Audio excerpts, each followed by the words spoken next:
Forbes Books presents The Great Digital Transformation with Gerard Zatvani, highlighting the pioneers that reimagined possibilities and reimagined businesses.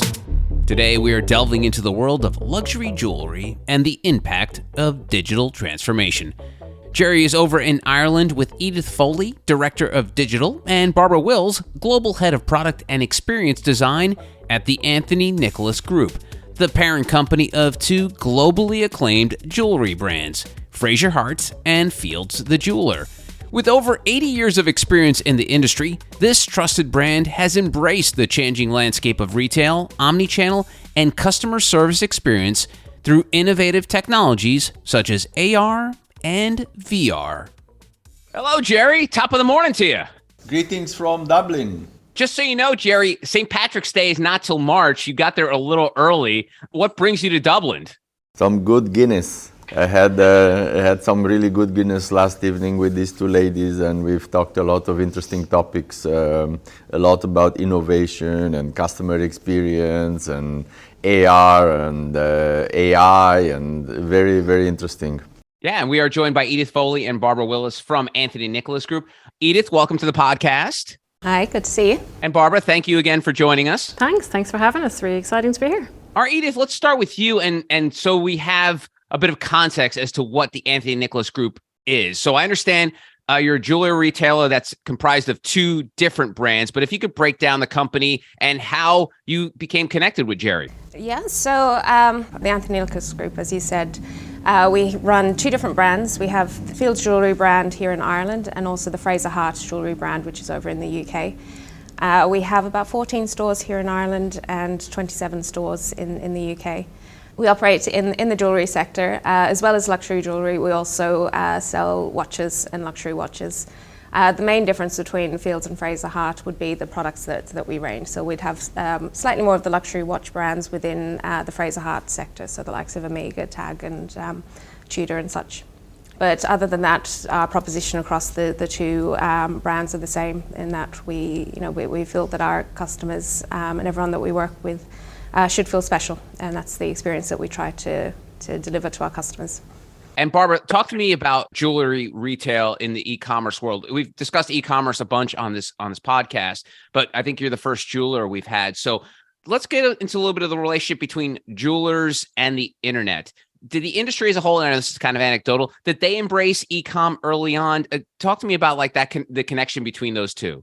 I think for the jewellery space, it's maybe been a little bit of slower adoption and kind of moving into the e-commerce world.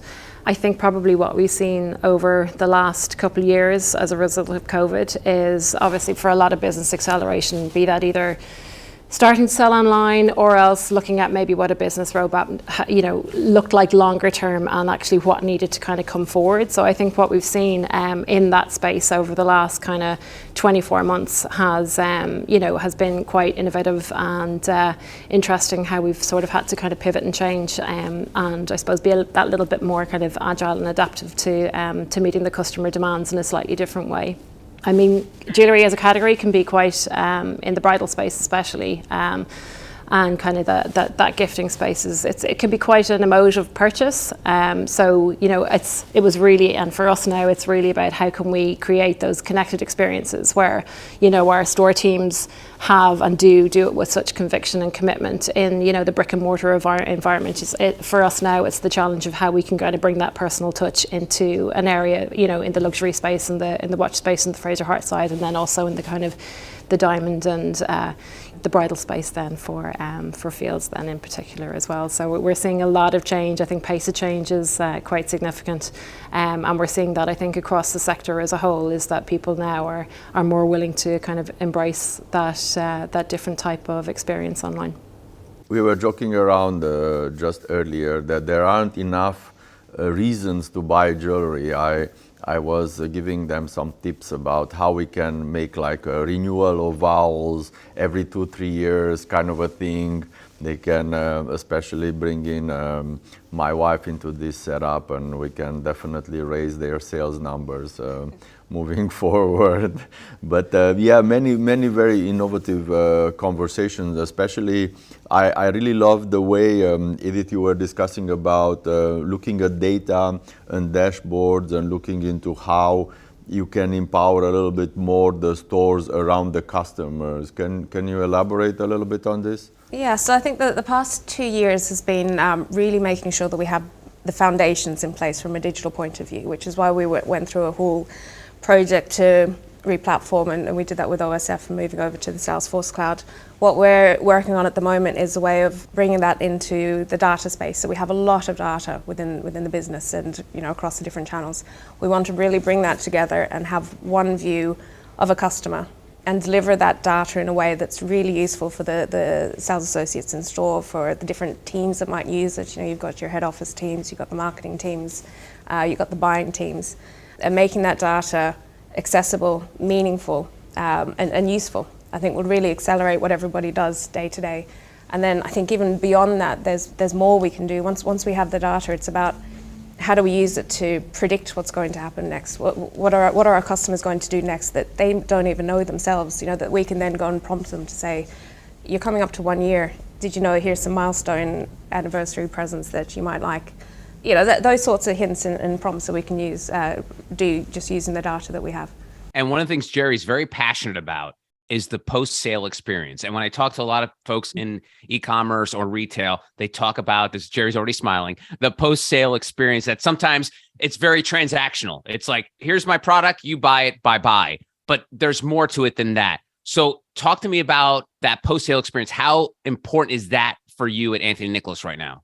I think it's hugely important. I mean, like you were saying, we don't want to be just transactional, and everything that we sell is more than just a transaction. We're part of somebody's engagement, we're part of somebody's wedding, we're part of their celebrating their promotion. It's more than just a simple, here, take my money, here's a product, off you go. As part of a customer's purchasing journey, they may reach out to us and talk to a number of different salespeople, a number of different times. There's a lot of different touch points that they go through before they buy. And as part of that, they've built up that relationship with us. So post-purchase, it's really important that we keep that going. There's a lot of aftercare that goes on. We'll invite the customer back to have their ring cleaned, every year if they want to.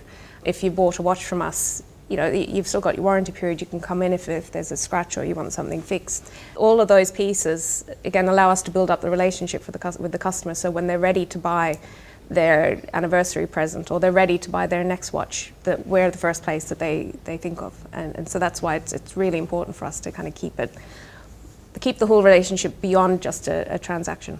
But also enable I think enabling the store associates to have a slightly different role in the sales process, in that the person that you interacted with when you bought something can have a more personal relationship with you, and you would come back to the store because you like that person, not just the brand, not just the store, but you like the interaction. And if that person advised you to purchase a nice ring that your wife really liked or your husband really liked or whatever, then it creates a connection, and that connection keeps on going. And I think enabling these store associates to become more of a cash register operator, like just operating the cash counter, I think that's really the future, where you create an experience, where you create a connection between the store and the customer, something that grows to be way more than just a transaction. It becomes an experience. And Gerry, I want to ask you this because you've brought it up a couple times, and it's perfect for this conversation, is this idea of working data into the sales experience. And I know a lot of these stores have part-time workers. They have folks who maybe work a couple days a week. They're not 100% invested in the company. They're there to do their job. How do you make it easy for those people that are just working this job that have access to that data? I mean, because you can't just have the data free flowing, but then again, you can't have so many barriers where they can't access the data. How do you make that easier for those people, the front-facing employees of these companies? Well, sometimes it's also they are telling you what they actually need. And a store associate will say, hey, I've interacted with this and that, and it would have been useful for me to have this information. We discussed about this earlier, about how also some customers, when they reach out to you, they are asking for very specific information. So that gives you some pointers. I think probably in the context of, the 360 view of customer, it's really fundamentally understanding where those journey touch points are. Understanding, I think, where they may decide to switch channel, and what type of data do our store associates need to fundamentally support that customer then in a brick and mortar environment, or essentially what are we doing then when they've been in and had that store experience. They've maybe had that kind of in-person try-on moment and they're happy to transact online. So how can we create that consistency and really understand that customer? So I mean, fundamentally with that 360 view, then we get the opportunity to know who they are, know how they've interacted maybe at a campaign or in a category level, and then we're surfacing the right type of information to them in the right channel at the right time. You don't necessarily need to maybe have that kind of full-time, kind of long tenure store associate actually kind of hand-holding them through that process. But I think with the right data in the right journey point, the customer should feel like they're having the right experience and essentially complete that journey with the business at a moment in time that actually suits them. And really, I think it is about making sure then that we have that data point that gives us the right context for that moment. And you mentioned earlier that there are some store associates that really do well, and you are actually watching them on how they perform. Yeah, I mean, we can see from the data that we have, who's doing well in certain stores and certain categories and such. And so, again, using that data, it's about pulling those learnings across. So if someone's doing really well on bridal, why are they doing well on bridal? What are they doing differently? And how can we share those learnings with other stores or other channels and such? And Barbara, you've talked about experience a bunch, and I know that's sort of like your specialty. And obviously for folks in the jewelry industry, the experience is the thing. You go in there, you speak to people who know the product in and out. How do you replicate that in an online experience? Because I know for years when e-com first came out, like no one's ever going to buy pants online because they need to try them on. And obviously people now buy pants online. But how do you replicate the experience of walking into that immaculate store and being just blown away by customer service in the world of the internet? So for us, I think it's, we, as a business, there's a huge amount of time and investment that goes into, empowering our teams with the right level of product knowledge and selling techniques that will allow them to succeed in that physical space. And for us, I think it's really about now thinking about what is effectively the digital twin of that. So it's that assisted selling moment, it's that white glove experience in the e-com world, it's that kind of concierge moment where you may not necessarily connect directly with that store associate that you've had those early explorations with, but essentially we can kind of continue to guide you on that path and through that purchase with the business in the digital space. So it's about, kind of creating those content moments, giving the customers that educational aspect of it, really kind of hand-holding them then through those journey points on site. The other piece that we've seen, particularly in our sector, is that it's not so much about certain channels doing certain things. From a customer's point of view, it's very omnichannel now. They'll start their journey online, they'll do their research, and then they'll go into store. And that's where it's important to make sure the data's talking to each other. So when they go in store, we already know what you looked at online and we know what you've had in your basket. And I think if we're able to join the dots that way, the overall customer experience is far beyond what they would have gotten if they had just shopped online or just gone into the store. And by the way, they can try out rings online already. So we do, yeah. We have that on our on the Fraser Hart website. So if you're looking at a certain ring that you like, you can try the virtual reality, see how it looks on your hand. Same with watches as well. And we are seeing really good engagement rates from customers trying that out, which is good. Barbara, I want to pick on something you mentioned, talk about the virtual twin. And I interviewed a couple of founders of a Web3 startup called Mintouge, and they're basically a Web3 plugin that allows luxury brands to create digital twins of their purchase. So if you go to Louis Vuitton and you buy a Louis Vuitton bag, you will get a digital version of the Louis Vuitton bag that you can then wear into the metaverse. So I'm just curious, you mentioned the term digital twin. Do you see you guys right now fitting into the metaverse, and that the fact that people, when they buy a piece of your jewelry from one of your brands, that then they can have that jewelry in the metaverse? I told you he's going to bring up metaverse. For us, it's a very valid use case. I think there is that kind of that distance connection piece that we could probably see as part of that. I think that wedding moment in particular, where you may have family that are abroad, you need to find some way, shape, or form to maybe connect with them in a different way. Now, it's probably a little bit conceptual. But it does, I think, give businesses the opportunity to explore new ways to connect, new ways to engage, new ways for brand awareness. At this point in time, it's very early doors for explorations into the kind of the like-for-like concept of a digital twin. I think probably when we look at it from a business perspective, we think of it as a service twin. So how can we, do that kind of similar customer engagement experience? But I think probably from a product perspective and how we can start to look at that in the metaverse context is something that's on the radar. Early explorations, I think, will probably not be too far away. Edith, I'm going to give you the tough question because every week we have this really tough question that we ask, and it's very broad, and there's really no right or wrong way to answer this because we've gotten 100 different answers. But how do you define digital transformation? Yeah, I think it's about doing something differently and adding extra value on top of it, but using digital as a tool to get there. We were talking the other day about the difference between digitization and digital transformation. And there's no point in doing something differently but for the same results, if you're not going to add any value on top. And I think that's really where the transformation layer comes in. Just thinking of an example, say automating our orders going through. That was done manually for a while. Just because it made sense at the time. We had a big team of people that were manually pushing the orders through and deciding where they should go. And then when COVID hit, absolutely made sense to digitize that. That wasn't transforming anything. From a customer's point of view, they were still getting the product at the exact same time in the exact same way. It was maybe making things more efficient, but I wouldn't really classify that as transformation. Where digital transformation could come in is, can we do it faster? Can we give them the product a different way? Do we introduce different methods of delivery or and such, and using digital to do that? A very good idea of digital transformation was what you mentioned earlier when we discussed about using AI for copywriting and SEO. That is like really is both innovative but also transformative. You have both ingredients over there. So you used AI in a very different way to actually transform a process that you were doing or you were imagining done in a different way before. That totally transformed the process, and that's a transformation.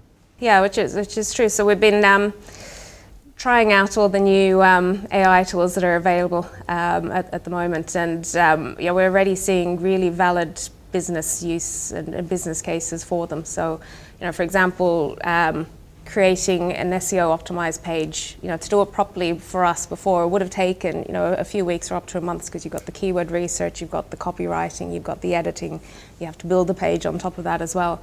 Whereas now using the AI tools, we can do that in the space of a couple of days, and it's very high quality. Everything's correct, and really the overhead is just building the page itself, which is easy enough now for us. So that means that we can now do this type of work at scale very quickly, but with the same team that we had before. And Barbara, earlier you mentioned omnichannel and 360. So I only post photos of my dog now, but when I go on any kind of social media app, I'm always hit with ads, and you could buy something from the ad directly from the native application. So how does social media and that 360 omnichannel point of view for Anthony Nicholas, have you guys been heavily involved in that as well? From a social perspective, yeah, and I think, when you think of the application of the AI tools that can be used in the context of both of those, I mean, you think of how you can kind of generate content at scale now and at speed, which, allows us to essentially output more volume, and then, obviously we're going to have a broader reach in that sense. And then when you think of it, I think in the context of how AI operates, currently within the tech stack that we have, and how that can probably layer on and probably create more patterns within, you know, groups and segments that we might already know, or different ways that customers are interacting as well. How that actually then all goes into feed each of the different channel activities that we have, and how we can actually leverage AI in different contexts to get different product in front of customers at different points in time. But that's meaningful for whatever stage they're at, from a kind of a milestone moment to, you know, whatever is relevant to them in terms of any kind of launch categories, any newness that might be coming through the business as well, and how we can kind of automate that process and make it a little bit more seamless then for our business teams to essentially free up, you know, people to think more creatively, I think, and to solutionize in different ways and get, you know, less bogged down, I think, in actually, you know, kind of the execution element of it, and think then, you know, other areas that can be fully optimized to essentially become more productive. One good example about social interaction is how you were thinking about having the store associate connect directly with the customer by receiving relevant information and enabling that, because it's also data protection. You have to have the opt-in from the customer, but I think that was a very interesting topic. And Barbara, I want to talk about some of the experience you have in this world. I mean, I know you've been doing web design since the early 2000s. What kind of changes? I'm sorry for dating you there. You're still quite young. Don't worry about it. Spring chicken. Spring chicken. Thank you for the help, Edith. What kind of changes have you seen from? I think your first job was in 2005, 2006. You know, we're dealing now 15, 20 years now.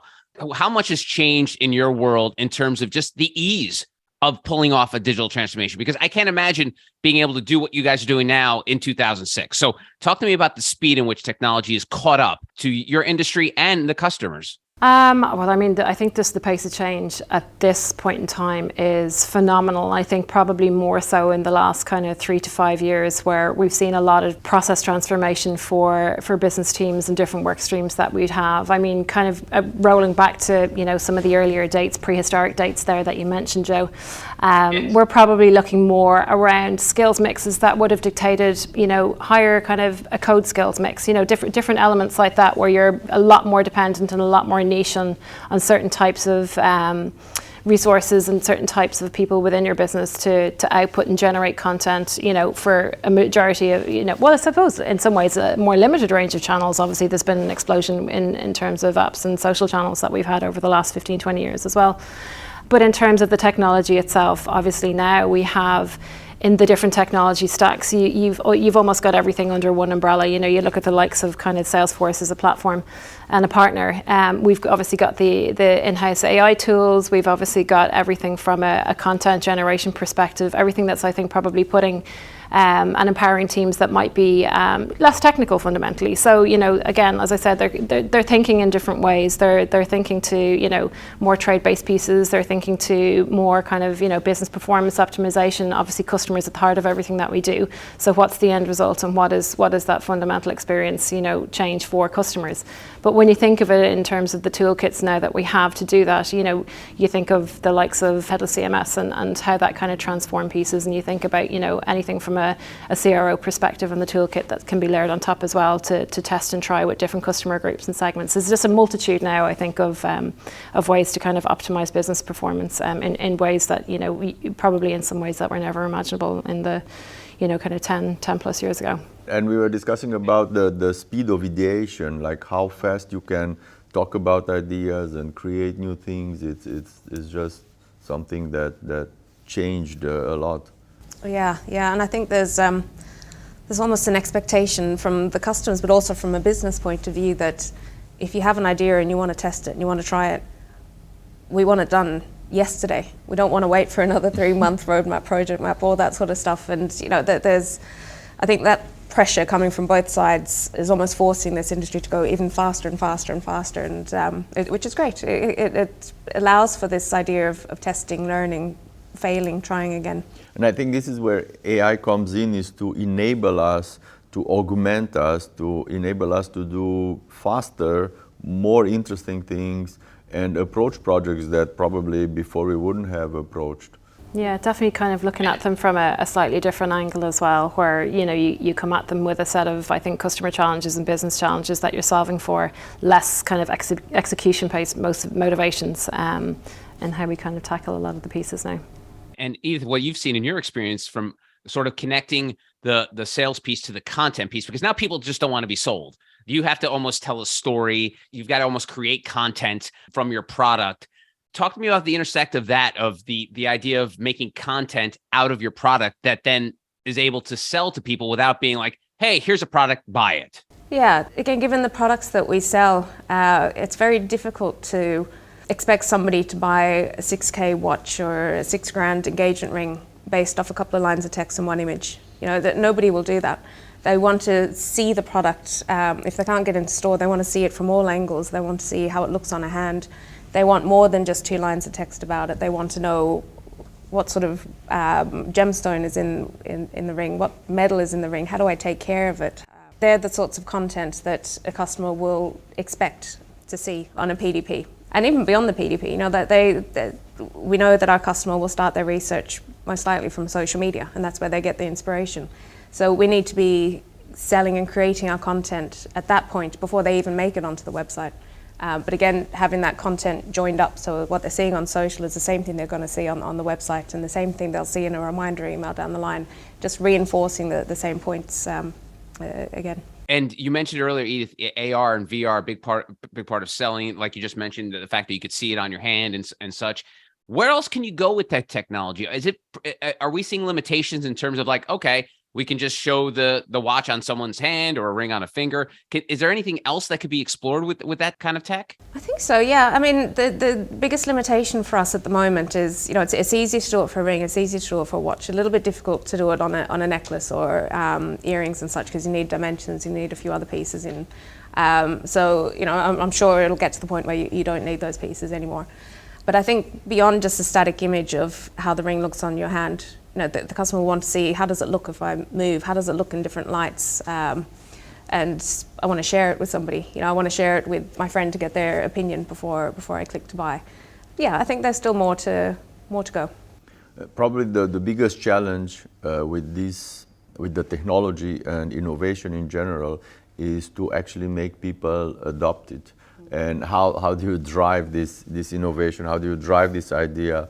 How do you work with ambassadors? How do you work with super users that will actually pioneer these things? Like, I think this is a challenge that you are having and you are working on, and it's probably in all the organizations. Like, from my experience, everybody that I've been talking to, I think adoption and change management are probably very, very difficult tasks. Yeah, and I think that's with every new piece that comes online, or every new project that you're releasing. It's really important to make sure that the stakeholders are involved all the way through, you know, from discovery through testing, through releasing and pinpointing, like you're saying, those champions that will really embrace it, and make sure that that whatever you're releasing is not just released and left, but actually released and really used and the value maximized out of it.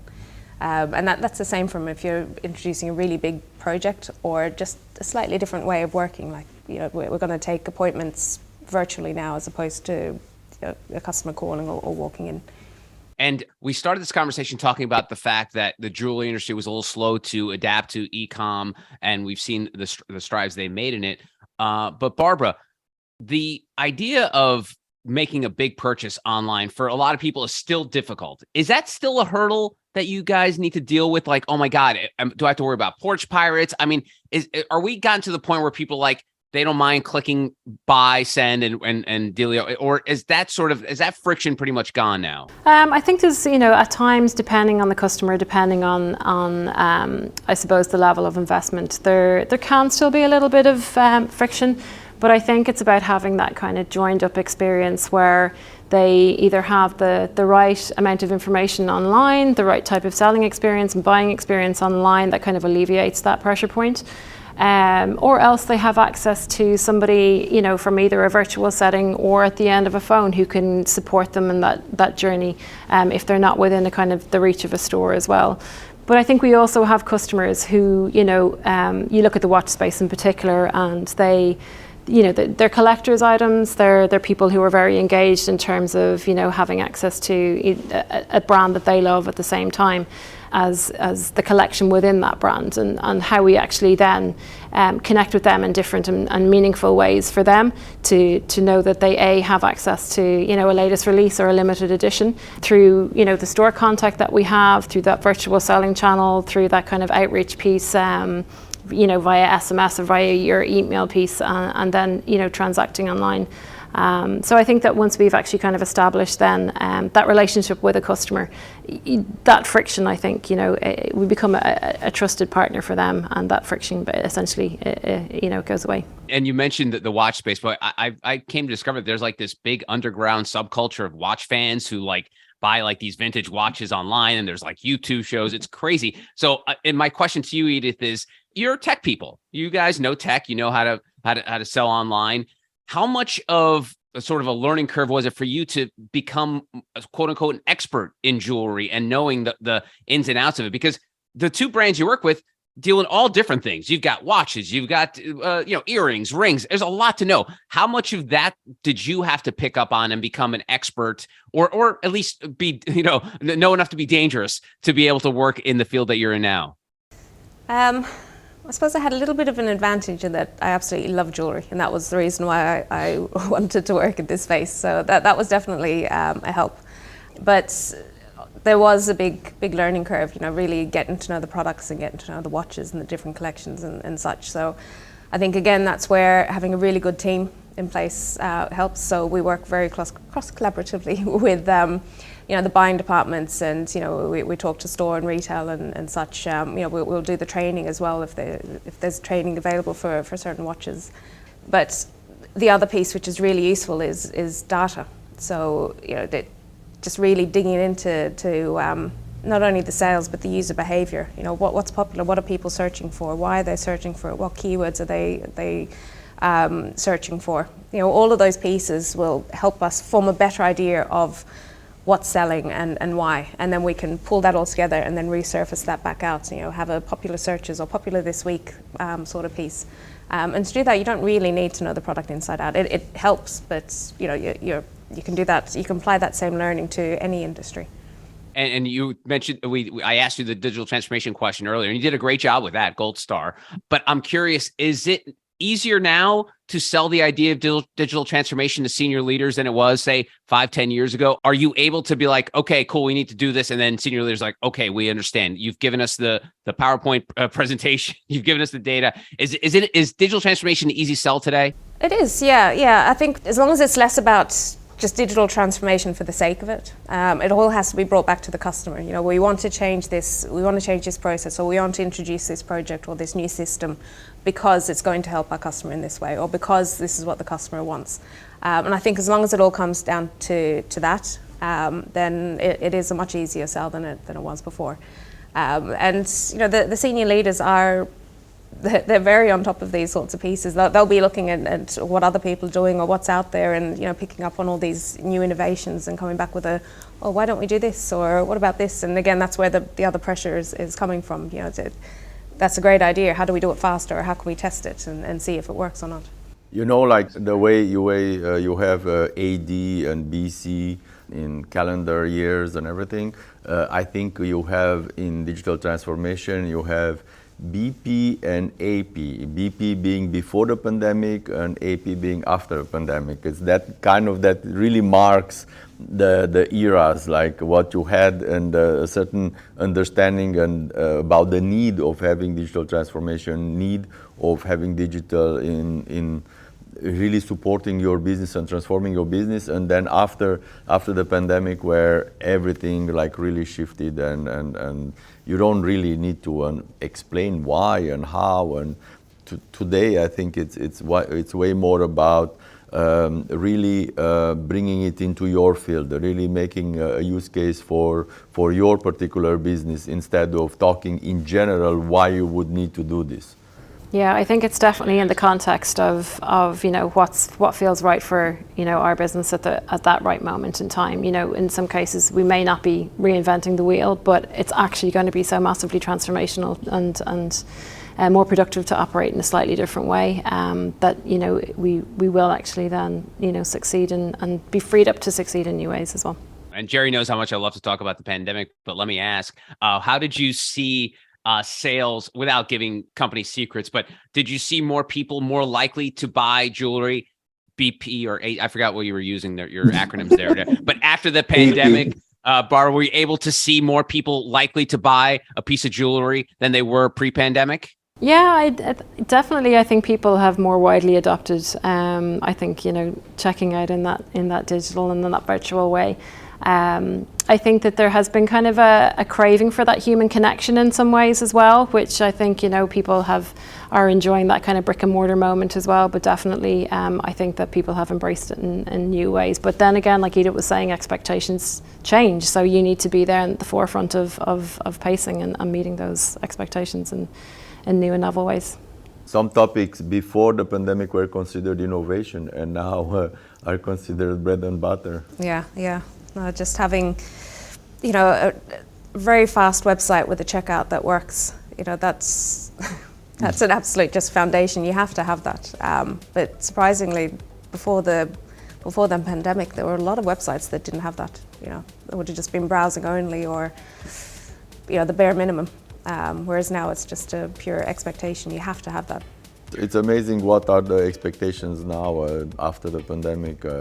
The industries have shifted and have transformed at a quite fast pace. Well, Edith, thank you very much for the time. Again, great job on the digital transformation question. Barbara, thank you very much for joining us. We appreciate you hanging out with us here in Dublin. Thank you so much, and good luck to the Anthony Nicholas Group. Thanks again. Thank you. Thank you very much. Thanks. This has been The Great Digital Transformation with Gerard Zatvani. To participate in the conversation, go to gerardzatvani.com. The Great Digital Transformation is a production of Forbes Books.